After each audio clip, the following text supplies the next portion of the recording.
Sud Radio, les clés d'une vie, Jacques Pessis. Sud Radio, les clés d'une vie, celle de mon invité. Le metteur en scène que vous êtes travaille à l'instinct, en artisan. Et pourtant, c'est une machine qui est à l'origine de votre véritable première reconnaissance professionnelle. Bonjour Tristan Petit-Girard. Bonjour Jacques. Alors, on vous connaît de nom, on connaît vos mises en scène, notamment la machine de Turing dont on va parler et quelques autres.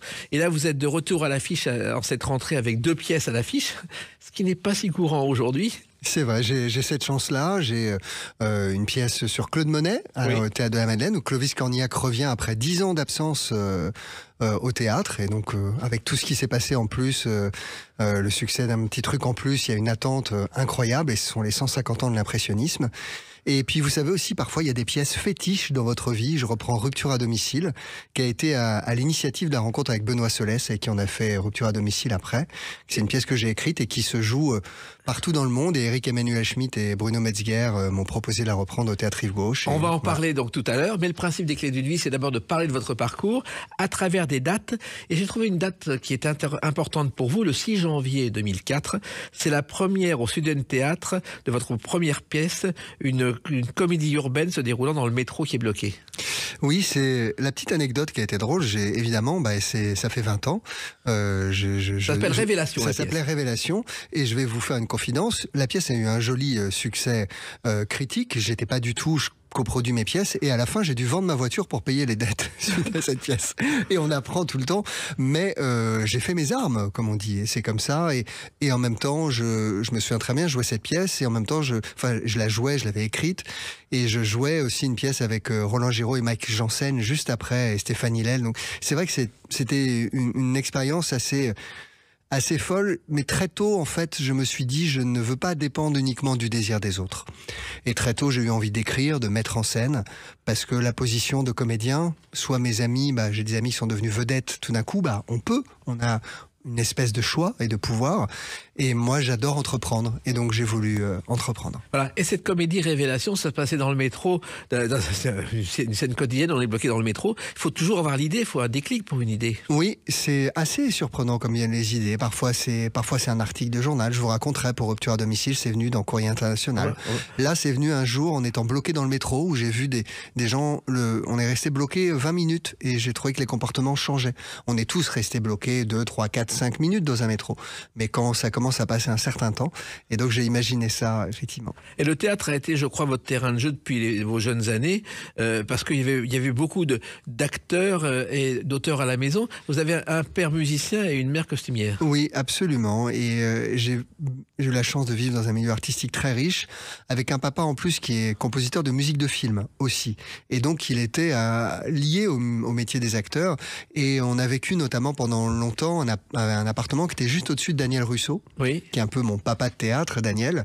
Et j'étais immergé dans cette vie que j'ai adorée. Donc je dis souvent que moi j'ai choisi les mots plutôt que les notes, mais que mon travail est complètement musical et je suis bercé par toute cette culture-là, même dans ma manière de travailler avec les acteurs. La musique et mes choix musicaux sont extrêmement prégnants dans mon travail. Et la grande joie, c'est que je suis en train d'écrire un opéra avec mon papa et dont il va faire la musique, que je vais mettre en scène et qui va diriger. Et c'est peut-être la première fois dans l'histoire, peut-être chez Strauss, mais sans qu'il y ait ces 4 facultés ensemble, que ça se fait. Et donc c'est un opéra sur Houdini et c'est vrai que là, c'est extrêmement joyeux pour moi. Houdini, c'est le roi des magiciens et quelqu'un qui adorait Houdini plus que tout, c'était Christian Fechner, le producteur. Et vous me l'apprenez. Et qui était lui-même magicien, qui avait appris tous les trucs d'Houdini.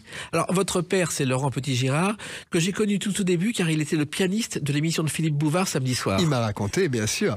Et donc, il est devenu un grand chef d'orchestre, un compositeur, et aujourd'hui, il est secrétaire perpétuel de l'Académie des Beaux-Arts. Donc, effectivement, vous avez connu les tournées, vous avez connu tout ça dans vos jeunes années. Oui, j'étais un enfant de la balle, j'étais dans les loges. À 4 ans, mon père, au Châtelet, il faisait la vie parisienne, mise en scène par Yves Robert, il m'a mis devant l'orchestre avec une baguette à la main. Et c'est vrai que c'est une immense chance et je n'ai jamais été en rébellion contre mon papa ni contre ma mère. Et ça a été, ça ne m'a fait que me nourrir.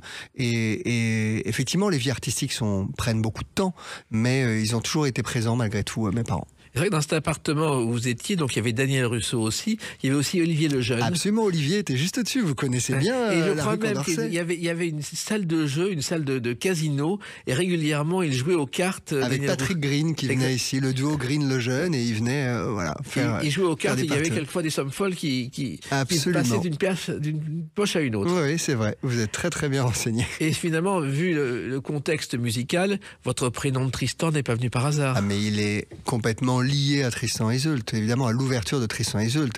Et il m'est arrivé, j'avais 14 ans, mon père dirigeait, et à un moment, il se retourne vers le public et il dit bah écoute, fiston, si tu t'appelles Tristan, c'est pour ça. Et là, il lance et il dirige l'ouverture de Tristan et Isolde. Alors, il se trouve que vous auriez pu vous tourner vers la musique, mais vous avez préféré le théâtre dès le départ.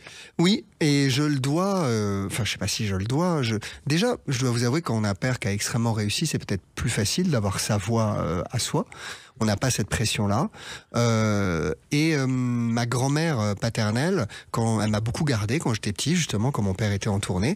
Et sa passion, c'était la lecture, plus que tout. Donc, elle m'a fait lire beaucoup, beaucoup très jeune. Et pour vous dire, quand j'avais 7 ans, le vendredi soir, moi, mon quotidien, c'était de regarder Apostrophe. Oui. Ce qui n'est pas courant pour un gamin de 7-8 ans.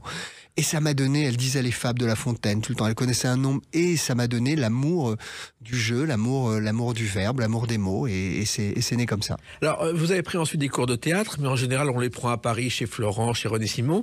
Vous avez choisi, vous, le Méthode Studio à Londres. C'est pas si courant. Oui, c'est l'antenne de l'Actor Studio à Londres. Déjà, je suis un fou absolu de comédie musicale. J'adore le théâtre anglais, et c'est important à un moment donné de se confronter à d'autres techniques, d'autres acteurs. Ça me fait avoir un très bon niveau d'anglais aujourd'hui. Et puis, j'ai aussi pas enseigné, mais étudié en France, notamment avec Jean-Laurent Cochet, qui était un maître absolument merveilleux. Mais c'est important de voyager et de voir d'autres cultures, d'autres théâtres. Oui, et Jean-Laurent Cochet, d'ailleurs, qui a formé quand même Depardieu, entre autres, qui était silencieux en arrivant de son Paris natal. Il l'a vraiment formé. Là aussi, c'était des cours très très durs. Oui, il l'a débloqué, mais il était extrêmement moderne, Jean-Laurent, vraiment. Mais il a formé tous les plus grands comédiens que l'on a actuellement, d'Isabelle Huppert à Fabrice Lucchini, à Richard Berry, à Gérard Depardieu, Daniel Russo, dont on parlait. Ils sont tous quasiment passés par là. Et c'était un grand maître avec un caractère parfois compliqué, mais un homme avec une passion incroyable. Qu'est-ce que vous avez appris avec lui ? La situation dramatique, avant tout. C'est-à-dire que où je suis, où je vais et à qui je parle. Et cette notion de qu'est-ce qu'on veut dans une scène, comment opposer deux personnes. Et ça m'a aussi considérablement nourri pour l'écriture. Oui, parce que justement, on apprend à être acteur, mais pas forcément à être auteur. Non, mais c'est en lisant et c'est en me confrontant au théâtre, je crois, c'est ce que disent les Américains, les meilleurs scénaristes sont ceux qui ont été acteurs.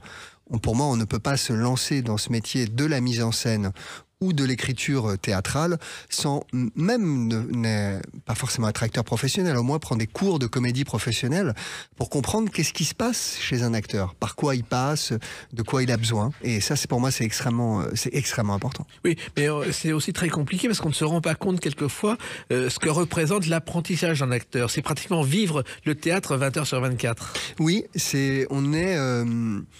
on est pris déjà. Il faut aller beaucoup au théâtre. Moi, je pense, il y a parmi les gens qui nous écoutent, des jeunes gens qui veulent devenir comédiens. La première chose, c'est voir beaucoup de films, évidemment, mais aller beaucoup, beaucoup au théâtre. Et malgré tout, évidemment, il y a la voix, il y a la respiration, il y a la diction, et puis il y a la pensée. Le plus important, c'est...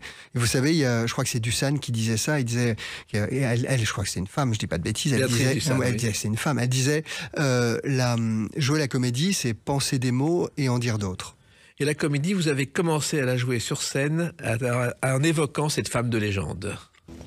Oui, je m'en Yvonne Printemps. Yvonne Printemps, qu'Albert Wilmetz, ami d'enfance de Guitry, avait présenté à Guitry.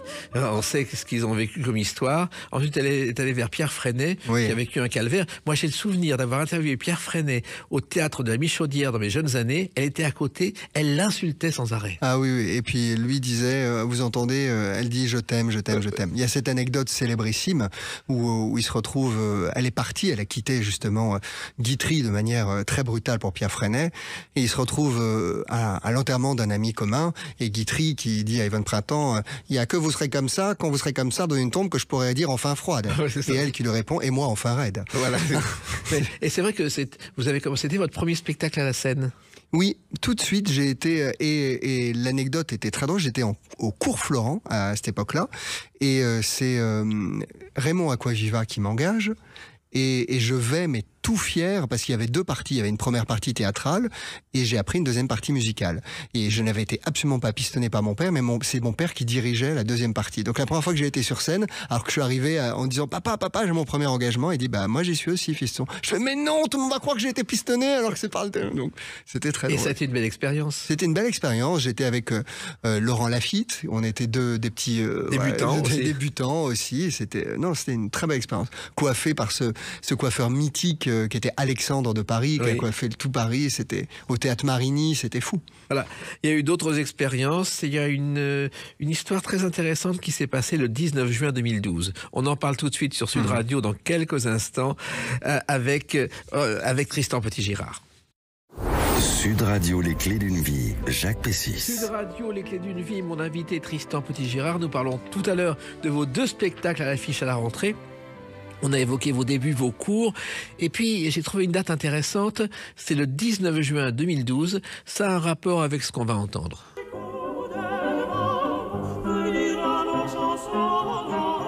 Les Amants de Séville de Rossini. Et vous avez mis en scène un opéra, Les Amants de Séville, mais qui est adapté par Gilles Lemanuel et qui est une rencontre entre le Don Juan de Mozart et la Carmen de Bizet. C'est quelque chose de tout à fait nouveau et original. C'était très original et c'est sans doute le spectacle qui m'a le plus bouleversé de toute ma vie. Parce que c'était avec 85 personnes sur scène, donc 45 autistes ou avec un problème déficient mental. Et c'est un festival très joli qui s'appelle le Festival du Futur Composé, dont le principe est de faire rencontrer des artistes professionnels et des autistes artistes. Et j'ai travaillé pendant 1 an avec eux, j'ai eu cette expérience folle de voir des parents qui ont entendu pour la première fois la voix de leur enfant. Et la voix de leur enfant, elle était chantée. Et la force de la musique était tellement incroyable que Mozart allait les toucher en plein cœur. Et c'était une aventure folle. Il y avait d'ailleurs, j'ai gardé contact avec une jeune comédienne trisomique qui était dans le spectacle, qui s'appelle Marie, et on se parle depuis 2012, depuis 12 ans. Et c'est Marie qui est dans un petit truc en plus. C'est elle qui s'appelle Marie dans le film, et j'étais tellement heureux pour elle. En plus, voilà, comme je fais la pièce avec Clovis Cornillac en ce moment, il y a des choses qui se sont retrouvées. C'est elle qui se prend dans le film. À chaque fois, elle se cogne, vous savez, quand on lui jette quelque chose dessus. Et c'est une expérience qui m'a bouleversé parce que j'y suis allé en me disant je vais le faire avec des artistes avant tout, et donc je n'ai respecté aucun code de ce qu'on fait normalement quand on travaille parfois avec des gens. Les éducateurs ont un peu peur, moi je les touchais, je les mettais en rond, je les faisais, et ça a été un moment de grâce. Voilà. Comment c'est arrivé cette aventure, Tristan Petit-Girard? C'est arrivé par Gilles Roland-Manuel et Juliette Nonne qui connaissaient mon travail et qui m'ont proposé, je pense aussi, ils se sont dit, par mon histoire personnelle, familiale, en lien avec la musique, c'était, il y avait sans doute une évidence pour eux à me le confier. Et après, c'est un spectacle, il faut beaucoup s'engager, parce qu'on travaille pendant 1 an, 3 à 4 fois par semaine pour jouer 5 fois. Voilà, mais travailler de façon très particulière, parce que comment est-ce qu'on fait pour travailler avec des autistes, leur faire confiance et les faire progresser? Il y a la répétition, avant tout, et comme vous dites, il faut tisser un lien de confiance. Il y a une grande partie du travail avant d'arriver à leur faire des choses et être dans la mise en scène pure, c'est créer ce lien de confiance. Mais il est merveilleux parce que vous avez des relations formidables qui se créent avec eux, et la musique est extrêmement porteur. C'est extrêmement porteur, la musique. Parce que vous dites souvent que la force de la vibration musicale, c'est essentiel dans ce genre d'expérience. C'est essentiel. Moi, je l'ai ressenti quand je vous dis qu'il y a des enfants qui ne parlaient pas et qui ont chanté Mozart. Oui, la musique, et je le crois, mais même le texte, le jeu, c'est de la vibration. On émet des vibrations. Par exemple, moi, quand je fais une distribution, je la pense musicalement. Vous voyez mon héritage. C'est-à-dire que je ne vais pas mettre 2 acteurs qui sont exactement sur le même registre vocal, parce que tout d'un coup, je vais pas avoir de contraste. Je vais faire attention, je vais penser, tiens, il me faut un ténor, là, je vais peut-être un baryton, là, une basse, et je vais composer, musicalement aussi ma distribution, parce qu'après ce qu'on entend, voilà, vous voyez, un peu plus tard, là, en janvier 2025, je vais avoir la chance de faire une pièce avec Pierre Arditi et Lunia Michael. Ces deux voix mêlées ensemble, je peux vous dire, le travail que j'ai fait déjà avec eux, c'est miraculeux. Cette harmonie, cette vibration, ils ont des voix sublimes qu'on connaît tous. Mais à un moment donné, un acteur, un chanteur, il nous émeut par une vibration. On parlait du travail, et ça se travaille aussi. C'est-à-dire que respirer, placer sa voix, ça se travaille. C'est encore plus vrai au théâtre qu'au cinéma. Alors, je crois que ce spectacle, c'était au Carré Montfort. Oui, c'était exactement. Un clin d'œil à Sylvia Montfort, qui avait eu un parcours exceptionnel et qui avait repris le Carré Torigny, où aujourd'hui est le musée Picasso, après avoir délaissé, hélas, la Gaîté Lyrique, qu'on a transformé ensuite en planète magique avec une sorte de parc d'attractions. Ça a duré 10 jours et ça a coulé ce théâtre merveilleux. Oui, il y a une grande histoire des théâtres un peu à Paris qui ont disparu. Il y a un livre magnifique, je ne sais plus comment ça s'appelle, qui retrace ça. Maintenant, heureusement, il y a une loi qui fait qu'on ne peut plus détruire un théâtre. Mais pendant longtemps, on pouvait faire ça. L'immense majorité de ce qu'on appelle les théâtres des grands boulevards, du boulevard du crime, a disparu. Complètement. L'ABC a disparu. Les Capucines, maintenant, il y a juste la façade à l'intérieur d'un magasin de parfumerie. C'est quand même dommage. Oui, c'est très triste. Il y en a qui sont devenus des parkings. S'il y a des Parisiens ou des gens qui viennent à Paris, en bas de la rue Pigalle, à l'angle de la rue Blanche, il y a un gigantesque parking qui s'appelle le parking Pigalle, et on peut imaginer la taille que faisait ce théâtre auparavant. Voilà, et il y a l'Alhambra de Maurice Chevalier, qui est devenu aussi un parking, du côté de la République. Alors, vous avez aussi monté d'autres spectacles musicaux, Tristan Petit-Girard, notamment les 4 saisons de Vivaldi au Grand Rex au Bataclan. Ça aussi, ça a été une aventure incroyable. Oui, ça a été une aventure folle, parce qu'en fait, on ne le sait pas, mais Vivaldi a écrit ça sur un livret. Oui. Il y a un livret à la base, et donc j'ai mis en scène avec cette difficulté, c'est que ce sont des interprètes de premier plan, donc je les fais bouger, je crée des tableaux. Il y a tout un travail avec un vidéaste, un ami vidéaste qui malheureusement nous a quittés depuis, mais c'était Kozo, il s'appelait, je pense à lui très fort, et ça c'était une expérience folle de... Moi, c'est marrant, on en parle beaucoup avec mon papa. Je suis un enfant de la musique classique, j'aime ça plus que tout, mais je trouve que la forme du concert classique traditionnel est très triste. Pourquoi on ne pourrait pas avoir des variations d'éclairage, qu'est-ce que ça empêche? Pour moi, rien. Selon les atmosphères, selon les sensations, on le fait à l'opéra, évidemment. Donc pourquoi un concert de musique classique devrait être en plein feu du début à la fin? Je vois pas pourquoi. Et donc là, j'ai vraiment pu m'amuser avec ça et faire sentir, jouer avec les bruits de la nature sur ce qui est un des tubes de la musique classique, les 4 saisons de Vivaldi, quand même. Oui. Il y a eu un grand bruit d'ailleurs, et ça a marqué Vivaldi à jamais. Le jour de sa naissance, un grand tremblement de terre s'est produit à Venise. On ne sait pas ce qui s'est passé, mais on a dit c'est l'explosion de joie de voir la naissance de Vivaldi. C'est en tout cas la légende. Et puis alors, comme vous touchez à tous les genres, Tristan Petit-Girard, vous avez aussi monté un spectacle de hip-hop, Drôle de mec, qu'on a ensuite pu voir dans La France, un incroyable talent. Oui, ça a joué des années et des années. C'est Jacques Dahan, qui était directeur du théâtre Le Temple à l'époque, qui m'a proposé ce spectacle. C'était incroyable de créativité chez ces jeunes, de folie dans la référence, en même temps très très technique. Ils faisaient des figures, il y en avait qui étaient des champions, et j'ai emmené Jacques Rouvérolis avec moi, qui est un des grands éclairagistes, et on a fait un spectacle qui a duré des années, et moi j'aime beaucoup varier les genres, justement, passer de Bizet à un spectacle de hip-hop, je n'ai aucun problème avec ça, du moment qu'on raconte des histoires. Oui, mais on ne traite pas le sujet de la même façon. Non, mais on raconte une histoire. Voilà. Alors ça a marché, je crois. Le hip-hop, c'est né dans les années 70 dans le Bronx, et le fondateur du hip-hop, c'est un certain Clive Campbell, alias DJ Kool Herc, qui a été le premier à s'intéresser à ce genre. Je ne sais pas si vous le saviez. Non, je ne savais pas, je le découvre. Alors, il se trouve que vous évoquez aussi d'autres choses. Ces vibrations que vous avez évoquées, c'est valable pour le hip-hop, comme pour Bizet, comme pour d'autres choses. Oui, quand on parle en ce moment, il y a une vibration. Dans la comédie, dans le rire, c'est comment vous amenez la vibration du rire. Regardez, pour les gens qui nous regardent, une vibration, regardez le logo de Sud Radio avec la forme d'onde à côté, c'est bien qu'il y a une vibration. Nous ne sommes que vibration.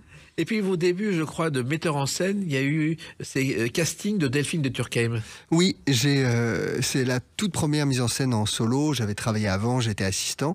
Mais oui, on est parti sur cette aventure à la Comédie Caumartin. C'était une mise en scène qui a, pour une première, été compliquée parce qu'il y avait beaucoup de scènes différentes, fallait créer beaucoup d'interactions et on s'est beaucoup amusé avec. Je sais pas, il y avait une trentaine de personnages, donc il y avait 5 acteurs et une trentaine de personnages, donc il fallait vraiment beaucoup calibrer, caractériser chaque personnage. Delphine de Turckheim est devenue Delphine Anaïs à la télévision, je crois. Oui. Elle a animé plein d'émissions, dont Interville. Et aujourd'hui, elle a une chaîne YouTube où elle donne des recettes sans gluten. Absolument, oui, parce qu'elle a découvert qu'elle était allergique au gluten. Et puis, il y a aussi Guitry, parce que c'est le passage obligé pour un jeune metteur en scène avec l'illusionniste. Ah, j'ai adoré. J'avais une musique de mon papa, d'ailleurs, une musique sur ce spectacle. Je sais pas, on parlait d'Houdini, je dois voir quelque chose aussi avec la magie, parce qu'il y avait un numéro de magie sur scène qui était fait par Laurent Beretta. Et pour moi, on taxe vraiment à tort Guitry de quelqu'un de misogyne. L'illusionniste est sans doute sa pièce où il met le plus les femmes en valeur. Et j'ai adoré monter cette pièce. Elle date de 1917. Oui. Et la tête d'affiche féminine, c'était Yvonne Printemps. Et juste. oui, absolument. Mais c'est vrai que votre culture, elle va de Guitry à Bizet en passant par d'autres choses. Ah oui, moi j'aime qu'on me raconte des histoires et je suis pas du tout sectaire dans mes choix à aucun moment. Eh ben, on va se raconter ensemble d'autres histoires, les vôtres, à travers une autre date, le 13 mai 2019. À tout de suite sur Sud Radio avec Tristan Petit-Girard. Sud Radio, les clés d'une vie. Jacques Pessis. Sud Radio, les clés d'une vie. Mon invité Tristan Petit-Girard. 2 pièces à l'affiche, on en parlera tout à l'heure. On a évoqué vos débuts de comédien, de metteur en scène. Et puis je crois que vraiment le soir le plus beau de votre vie jusqu'à maintenant, c'est le 13 mai 2019. Je crois qu'il y a une pluie qui tombe sur vous, une pluie de Molière. Absolument. Bon, il y a la naissance de mes enfants quand même, oui. Mais de ma vie professionnelle, ça c'est sûr. Et on est aux Folies Bergères ce soir-là. Ouais. Et je crois que donc il y a la machine de Turing a été nommée. Elle a été nommée dans 4 catégories et on va faire ce qu'on appelle le Grand Chelem pour une pièce qui, juste avant, l'année d'avant, était au Festival d'Avignon. Et le premier jour, comme ça commence, avait 20 personnes dans la salle, puis 50, puis 100, puis 200, puis c'est devenu le phénomène qu'on connaît. Ce qui fait que, en fait, j'ai 3 pièces à l'affiche parce que la machine de Turing continue encore aujourd'hui. Elle a repris au Théâtre Michel depuis le 20 août. Et donc ça ne cesse de continuer. On va fêter la 1000e représentation parisienne. On a fait 350 dates de tournée. Donc c'est une success story, comme on dit, incroyable. Mais surtout, c'est une histoire d'amitié. Parce que Benoît Solès était avant dans ma pièce Rupture à domicile. Ça fait 10 ans qu'on travaille ensemble. Et c'est une immense joie de voir son travail récompensé, mais on a aussi une lucidité. On dit souvent, ce sont pas les acteurs qui gagnent les prix, mais les rôles. Et effectivement qu'on a tous bien fait notre travail, parce que sinon le spectacle ne perdurerait pas comme il perdure. Mais c'était aussi avant tout l'occasion de rendre hommage à un homme merveilleux, Alan Turing, qui a révolutionné les mathématiques, l'informatique, et qui surtout a permis de casser le code des Allemands pendant la Seconde Guerre mondiale de la machine Enigma.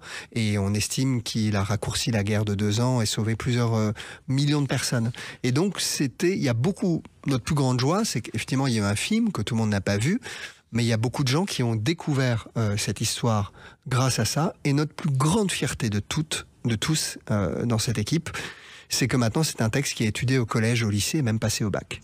Alors, comment c'est né l'idée au départ ? Alors, l'idée, c'est une pièce de Benoît Solès. C'est véridique, hein. Il était, peut-être il vous l'a raconté, mais il était dans la cuisine d'Agnès Jaoui. Et il faisait des recherches sur la pomme de Newton. Et tout d'un coup, il voit la pomme de Blanche-Neige, Alan Turing. Et donc, il naît ça, et tout de suite, il a eu la très belle intuition que ça pouvait être un grand personnage tragicomique. Et d'ailleurs, je crois qu'il n'est pas le seul à avoir découvert, puisque je crois que Steve Jobs, quand il a monté le logo d'Apple, il a pensé à la pomme empoisonnée qu'a mangé Alan Turing, il en a fait le logo d'Apple. Et oui, alors il y a une controverse là-dessus. Nous, on pense tous que c'est ça.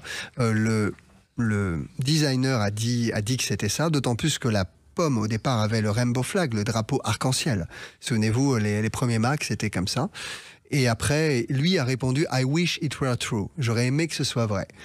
On pense qu'il y a un tel marché pour Apple dans les pays du Golfe et dans les pays où l'homosexualité est interdite, que tout d'un coup, se revendiquer ouvertement un logo d'un homme qui était vraiment qui a été condamné pour homosexualité et qui l'a revendiqué toute sa vie, il y avait une limite entre voilà, l'ouverture d'esprit et le merchandising, on va dire. Alors, j'en reviens à cette histoire. Donc, l'idée naît dans l'esprit de Benoît Solès. Et Benoît Solès, d'ailleurs, qu'on a reçu dans l'émission et qui avait un autre parcours. Écoutez. C'est un peu comme une récompense. Les vacances de l'amour. Benoît Solès, avant de faire la machine de Turing, a joué dans les vacances de l'amour. Et oui, et moi, vous savez, j'ai fait de l'événementiel pour tous les alcooliers de France où j'étais habillé en super-héros dans les boîtes de nuit. On a tous... à un moment donné, ce sont des choses importantes parce qu'elles forgent votre volonté. C'est-à-dire que qu'est-ce qui fait qu'on sait où on veut aller, on sait dans quel type de qualité on veut pour notre vie artistique, mais ça nous permet aussi de rester actif, de rester acteur, de rester metteur en scène, de travailler. Et on passe tous par ça. Et d'ailleurs, il en garde un très bon souvenir. Il nous l'avait raconté dans Les Clés d'une vie. Alors, j'en reviens donc au montage de cette pièce. Il a l'idée. Et ensuite, comment ça se passe? Comment vous allez arriver dans cette aventure? Et comment vous allez la concrétiser, Tristan Petit-Girard? Eh bien, à ce moment-là, il jouait ma pièce. Rupture à domicile que je reprends là. Il la jouait et donc j'ai suivi l'écriture, j'ai lu toutes les premières versions. J'ai été il y a personne d'autre qui met en scène ça que moi. Et on a beaucoup collaboré pour arriver à une version définitive aussi avec notre producteur Thibaut Houdinière.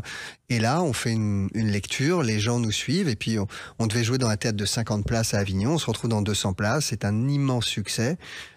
Coup de chance, Sébastien Azopardi rachète un théâtre à Paris, n'a rien programmé en octobre, alors que normalement, pour que vous vous rendez compte, quand vous démarrez un spectacle en juillet, tous les théâtres ont leur programmation pour octobre. Là, les étoiles étaient alignées. Et donc, vous arrivez dans ce théâtre à Paris et tout de suite, ça marche. Tout de suite. Et comment l'expliquez-vous? Le sentiment qu'ont les gens de vouloir rendre hommage et un sentiment de réparation. Moi, j'ai une marotte, souvent dans les pièces que je fais, ce sont les oubliés de l'histoire. C'est arrivé très, très régulièrement. J'ai mis en scène une pièce de Cyril Gély signée Dumas sur la relation entre Maquet, qui était ce qu'on disait, ce terme malheureux, le nègre à l'époque de Dumas, son collaborateur, mais qui a coécrit l'immense majorité des œuvres de Dumas. D'ailleurs, je pense à lui à chaque fois que je voyais quand était sorti Le Comte de Monte Cristo, parce que c'est toujours Alexandre Dumas et ils l'ont écrit à deux. J'aime ça, cette idée que le théâtre puisse réparer aussi à un moment donné. Et Alan Turing, nos vies sont bouleversées, les petits appareils qu'on a à la main, les ordinateurs, il a bouleversé la Seconde Guerre mondiale et il y avait une différence monumentale entre sa notoriété, la façon à laquelle on lui a rendu hommage et à travers cette pièce, oui, les gens, ça leur permettait, une fois de plus, je pense qu'on a bien fait notre travail et puis il y a un équilibre entre l'émotion et la comédie dans ce spectacle qui, je pense, fait aussi son succès. Oui, et en même temps, il a fallu faire une distribution. Et là aussi, vous avez toujours été très attentif aux distributions, Tristan Petit-Girard. Ah oui, c'est 70% du succès d'un spectacle, si ce n'est 80%. Avant tout, il y a le choix du texte. C'est la première des choses. Oui, mais on dit toujours il faut une vedette parce qu'il faut un nom. C'est pas forcément le cas. Non, ce n'est plus le cas. Ça l'a été pendant longtemps, grâce à des spectacles comme La Machine de Turing, tous les spectacles d'Alexis Michalik, de Mélodie Mouret. Il y a un moment où l'histoire et ce qu'on raconte, au départ, les directeurs de théâtre ont eu du mal avec ça. Voilà, les premières fois, même quand Le Repas des Fauves, qui est un immense succès encore, a démarré il y a une quinzaine d'années, les gens ont eu peur parce que ça démarrait pas aussi vite. L'immense avantage de ces spectacles-là, c'est qu'on peut les jouer très longtemps. Parce qu'une vedette, et moi j'adore travailler avec des vedettes aussi, j'ai aucun problème avec ça, mais elle est tellement demandée au cinéma que vous n'allez pas pouvoir jouer longtemps avec elle. Et une fois que la vedette est partie, c'est extrêmement compliqué de la remplacer, d'autant plus que les acteurs ou actrices françaises n'aiment pas toujours, quand ce sont des vedettes, faire des reprises de rôle. Donc ça vous limite à des exploitations plus courtes. Mais moi, j'aime beaucoup alterner les deux choses. Enfin, là, j'ai des projets à la fois avec Clovis Cornillac, Pierre Arditi, Lumia Michael, et puis des projets avec des acteurs que j'adore, qui sont pas connus, mais avec qui je prends tout autant de plaisir. Je me souviens des palmes de Monsieur Schutz, quand Gérard Caillot l'a monté au Théâtre des Mathurins, il y a eu 70 soirs où il y avait personne. Oui. Et il a continué, il y a eu 1500 représentations. Alors, j'en reviens donc à ce succès. Vous vous retrouvez donc au Folies Folies Bergère pour les Molières. Vous arrivez dans la salle. Et comment ça va se passer cette soirée, Tristan Petit-Girard? Alors, évidemment, on se dit, est-ce que j'écris un discours ou pas? Oui. J'ai écrit un discours. Je vais vous faire une confidence que j'ai jamais faite publiquement. J'ai perdu ma maman en 2009, qui était une femme merveilleuse, et j'avais prévu un moment de dédier ce Molière à ma mère. Et j'ai été tellement pris par l'émotion que je n'ai pas réussi. Et donc j'ai continué mon discours sans parler de ma mère.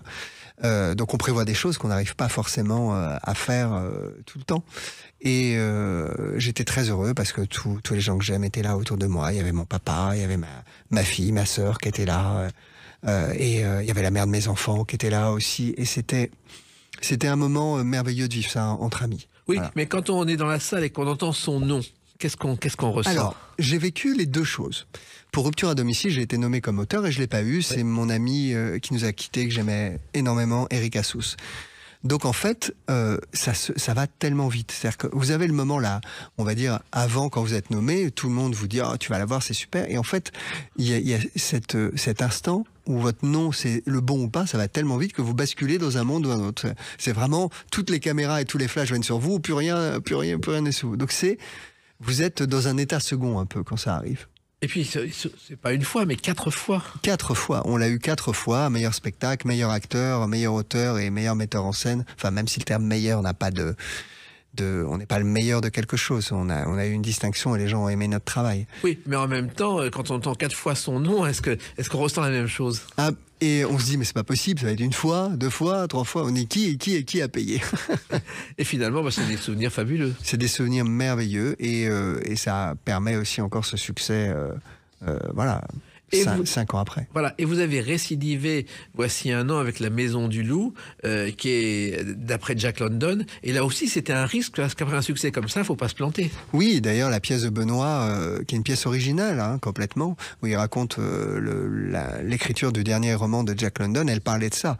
Il fait dire, et d'ailleurs, dans cette pièce, rien ne succède au succès. Rien.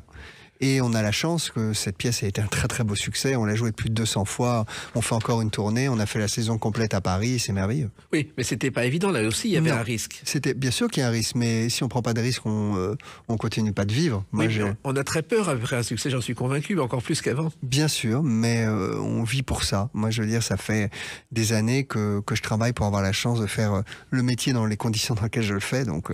Voilà. Alors là, il se trouve que Jack London aussi, on connaît son nom, on connaît Cro-Blanc, on connaît L'Appel de la forêt, mais on connaissait pas forcément ce dernier roman. Là aussi, il fallait une idée originale, Tristan Petit-Girard. Oui, Benoît cherchait justement après, il cherchait une pièce à écrire sur le thème du voyage, et puis il est tombé sur ce roman, le Vagabond des étoiles, en disant l'autre grand chef-d'œuvre de Jack London avec Martin Eden, et cette histoire folle d'un homme qui va arriver à s'évader mentalement alors qu'il est dans une camisole de force l'a passionné, et à juste titre. Voilà. Il se trouve que Martin Eden était le roman préféré d'Édith Piaf.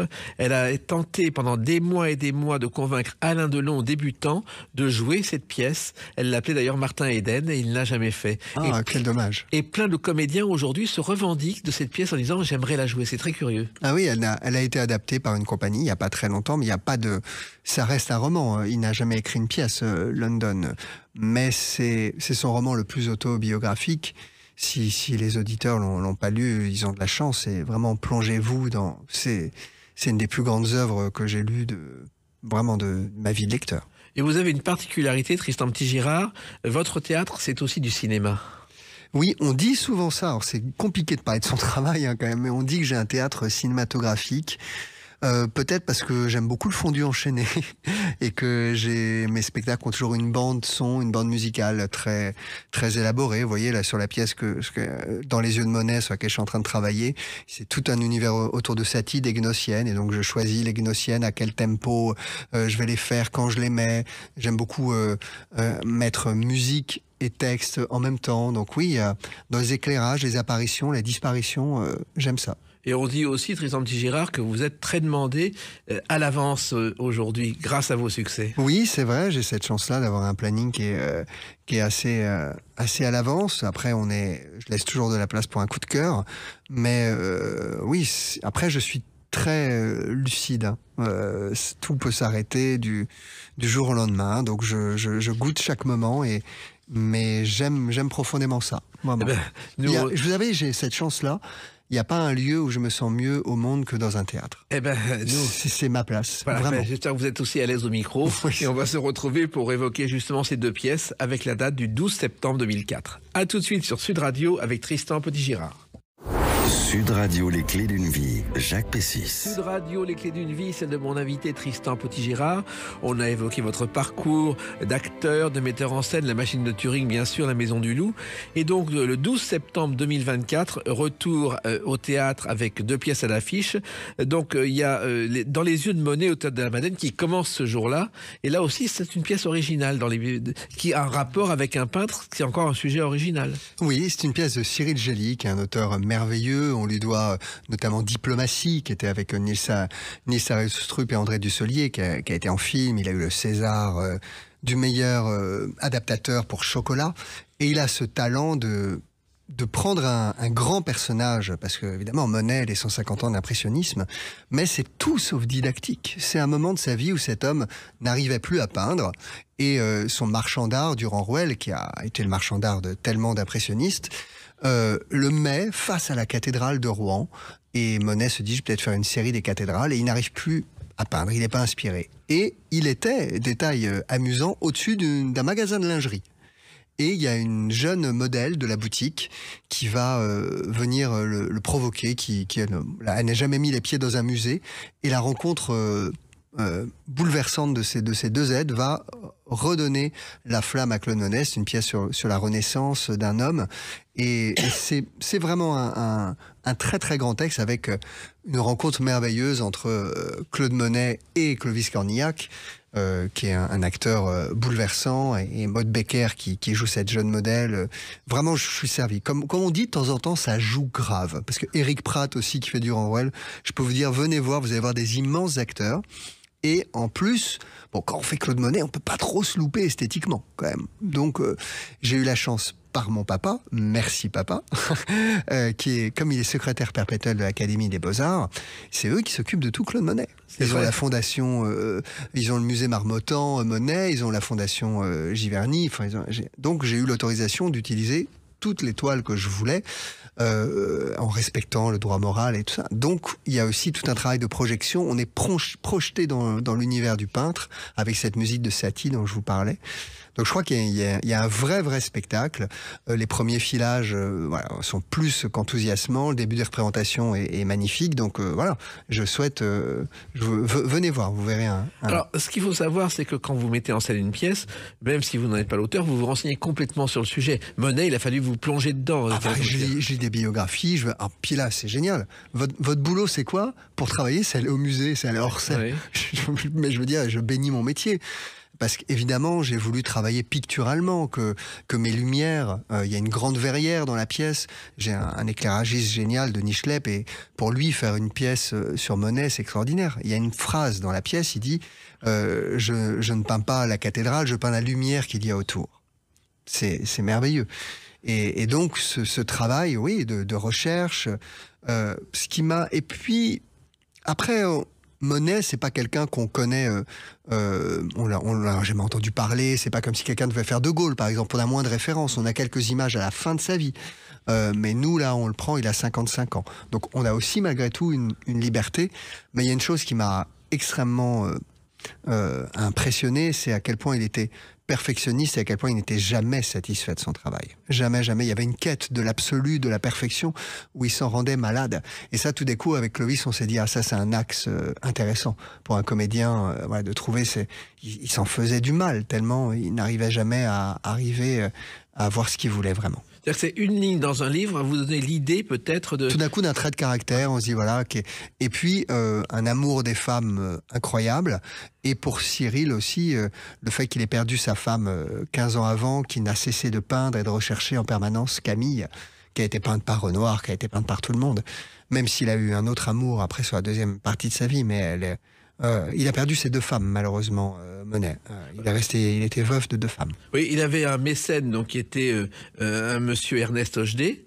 Et donc, il a rencontré Alice, sa fille. Exactement. Et vous savez qu'il est descendante de Sa femme même, Alice, sa femme. Oui, et vous savez qui est la descendante? Absolument Une pas. certaine Frédéric Hochdé, qui est Dorothée. Incroyable. Elle descend de Monet. Vous le saviez Incroyable. pas du tout. Voilà. Et vous savez, et ma maman s'appelait Dorothée. Donc quelque part, je suis cerné. Exactement. Alors, il se trouve aussi que Clovis Cornillac, vous ne l'avez pas choisi par hasard. Non, avec l'auteur, ça a été notre premier choix. Vous savez, les auditeurs, on parle un peu de la cuisine, mais parfois on fait une liste d'acteurs et on rêve. Et là, tout de suite, notre premier, c'était Clovis. Et puis, vous avez la chance ou pas que le premier accepte ou pas, et petit à petit, vous descendez dans la liste. Mais là, il y a eu des étoiles, on lui a fait lire, il nous a dit oui, tout de suite. Et il a cette rugosité, cette lumière et cette humanité qu'il fallait pour son... La barbe, en plus il porte la barbe en ce moment, Clovis. Et il y avait une évidence, et il s'est reconnu dans ce personnage, et je pense que c'est une grande rencontre, et c'est vraiment une très belle expérience pour lui à vivre. Ça veut dire un gros travail de préparation et de répétition, parce qu'il faut que Clovis Cornillac se mette dans la peau de Monet. Oui, il doit se mettre dans la peau, mais dans l'âme et dans le cœur. Et le plus important, c'est d'avoir le cœur de Monet, ses difficultés, son mal existentiel, sa folie et son enfance. Moi, je cherche toujours l'enfance dans un personnage. Oui, mais Monet, on ne connaît pas sa voix, on n'a pas vu de film sur lui. Comment on fait pour justement restituer, Tristan Petit-Girard, ce sentiment? Eh ben, on lit ses lettres. Par exemple, on perçoit beaucoup de choses. Presque quand on lit des lettres de quelqu'un, on entend sa voix.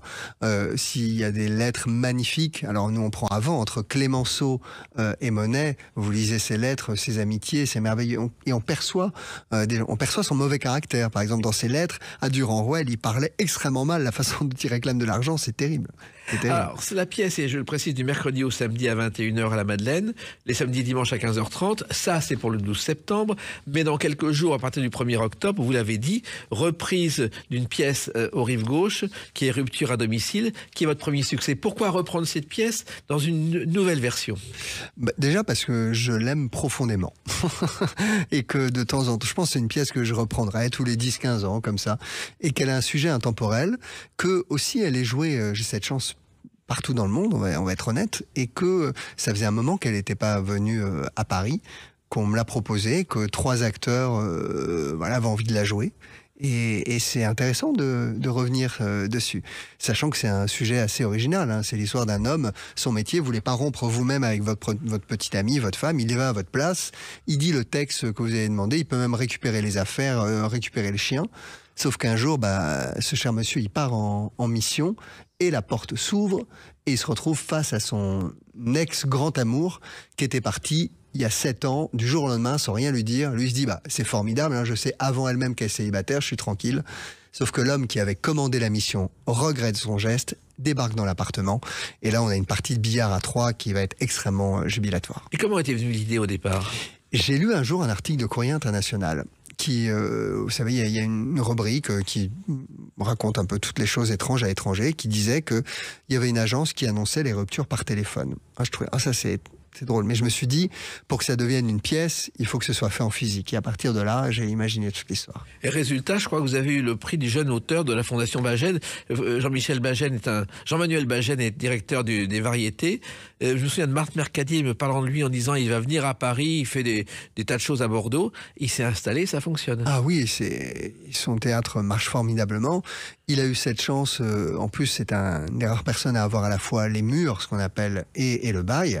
Et il l'a restauré magnifiquement. C'est un théâtre souvent dédié à la comédie, il n'y a pas que, mais qui est un théâtre magnifique. Et j'ai été très honoré de recevoir ce prix, qui a été, c'est vrai, c'était il y a maintenant 11 ans, et qui a déclenché beaucoup de choses dans ma carrière. Oui, alors il se trouve que la pièce c'est un triangle amoureux, c'est un classique, mais le triangle amoureux, il faut toujours le moderniser, lui donner un rythme différent. Oui, on a beaucoup dit que c'était un boulevard moderne. Pour moi, c'est une comédie romantique aussi. Je suis... vraiment marqué par tous ces films, Le mariage de mon meilleur ami. Donc il y a quelque chose de très moderne dans ce traitement, dans le personnage féminin. Je ne peux pas trop en dévoiler, mais en tout cas, il y a beaucoup de rebondissements. C'est ce que les gens ont dit. C'est le pouvoir, on va dire, arrête pas de basculer. Et jusqu'à la fin, moi j'aime ça, hein, j'aime balader. Et jusqu'à la fin, oh c'est pas possible, oh c'est pas possible, oh c'est pas possible, tout en riant. Donc c'est ça qui fait, je pense, le succès de cette pièce, notamment à l'international. Voilà. Et je trouve que vous l'avez fait un petit peu évoluer aussi à chaque fois, non? Oui, je l'ai fait évoluer, je réécris un petit peu, là je me suis amusé, c'est joyeux de pouvoir faire ça. Pourquoi il faut donner du rythme différent? Oui, et puis on a envie, c'est une manière de se ressourcer, on a d'autres acteurs. Moi je retravaille l'écriture pendant les répétitions, là j'ai répété avec d'autres acteurs, on est en train de finir les répétitions, donc il y a des choses que j'ai adaptées à eux aussi. Et j'ai 3 acteurs merveilleux qui sont des as de la comédie, Isabelle Vitari, que vous connaissez notamment par Nos chers voisins, Lou Denier-Lyon, qui était un des piliers de Scène de ménage, et Cyril Garnier, qui a fait On ne demande qu'à en rire. Donc j'ai vraiment 3 acteurs qui sont de purs comédiens, mais aussi humoristes, et qui ont ce sens de la rupture. Et donc c'est vraiment, ils sont merveilleux. Et le grand public les connaît parce qu'il y a la télévision. Oui, oui. C'est important aussi. C'est très prescripteur. Ce sont des gens qu'ils aiment et qu'ils référencent comme des acteurs comiques aussi en plus. Alors, on ne le sait pas aussi, mais vous faites aussi beaucoup de doublage. Quand on voit votre palmarès de voix que vous avez prises au cinéma, aussi bien dans les grands films d'aventure que pour les enfants, c'est assez impressionnant. J'adore ça. C'est un aspect de mon métier que j'ai toujours défendu et que je continuerai de défendre tout le temps, bec et ongles. En ce moment, c'est compliqué avec l'intelligence artificielle, d'autant plus. Je vais vous dire, tous mes premiers spectacles ont été financés grâce au doublage. Parce que j'avais la chance de beaucoup travailler et je mettais tout ce que je pouvais pour économiser pour financer du théâtre. Et il y a énormément d'amoureux du théâtre. Nous sommes tous des comédiens. On dit pas les doubleurs, je n'aime pas ce mot. Ce sont des comédiens qui font du doublage, comme ils font du théâtre, comme ils font du cinéma. Et c'est merveilleux. Et ce qui est assez touchant pour moi, c'est que ma fille est une jeune comédienne, elle a 14 ans, elle fait énormément de doublage. Alors elle est dans l'âge où sa voix, on prend les filles de 16 ans parce qu'on peut les employer plus facilement, mais de ses 8 ans à 12 ans, elle a adoré ça, elle a doublé plein de dessins animés, et donc on s'est retrouvés là-dessus, c'est drôle. C'était le cas de Luc Hamet, qui a racheté le Théâtre Edgar parce qu'il a été Martin McFly, qui est un véritable succès avec Retour vers le futur. Mais c'est vrai que l'intelligence artificielle qui s'en mêle, il y a beaucoup de comédiens aujourd'hui et de doubleurs qui sont très inquiets. Oui, parce que quel est comment s'opposer au fait qu'on se dise c'est la voix du comédien original, par exemple Tom Cruise, mais qu'on sera la voix de Tom Cruise en français.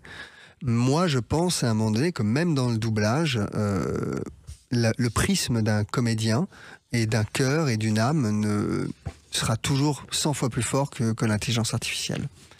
Vous avez une phrase favorite, une expression favorite, c'est « il était une fois ». Oui, j'aime raconter des histoires. C'est Charles Perrault qui a trouvé cette formule. Absolument. Et raconter des histoires, finalement, il faut être ouvert à tout, vérifier tout, surveiller tout. Oui, et il faut qu'une histoire nous émeuve et nous transporte. Moi, dans tous les choix que je fais, que ce soit avec des acteurs, j'ai souvent choisi les actrices et les acteurs avec ce qu'on disait, c'est un mot un peu ancien, un foyer. Qu'est-ce que c'est un foyer? C'est le ventre qui brûle, c'est brûler. Je crois profondément qu'un film ou une pièce de théâtre, c'est la vie en plus grand. C'est-à-dire qu'on s'autorise à vivre des choses dans un film ou dans une pièce ou dans la vie, par les bonnes manières. Partout, on a un masque, on n'ose pas se comporter d'une certaine manière. Et tout d'un coup, des personnages vont se comporter d'une manière qui nous paraît non pas folle, mais dont on aurait rêvé faire pareil dans la vie. C'est pour ça que c'est un exutoire aussi. Oui, et vous faites partie de ceux et celles qui représentent la nouvelle génération du théâtre. Il y a un tournant là aussi. On est passé du boulevard à d'autres choses. Et là, il y a toute une nouvelle génération qui est en train de s'installer dans les théâtres. Et ce sont des artisans et pas des gens qui font des affaires dans le théâtre. Oui, et je crois aussi, on en parle beaucoup, que c'est aussi le langage dramaturgique et narratif qui a considérablement évolué. C'est-à-dire qu'aujourd'hui, quelqu'un qui a 25 ans, il a lu un peu moins peut-être, mais en tout cas a vu un nombre d'histoires incroyables. Et donc il a des schémas, même de scénarios, sans le savoir. Il va beaucoup plus vite dans les déductions. Et donc l'écriture, la mise en scène est obligée. Moi je suis sûr que le spectateur d'aujourd'hui est encore plus formé à connaître des histoires qu'il y a 30 ans. Parce que les séries, Et le théâtre, c'est adapté à ça aussi. Ça ne veut pas dire qu'il faut faire que des pièces qui aillent à 400 000 à l'heure tout le temps, c'est pas ce que je dis.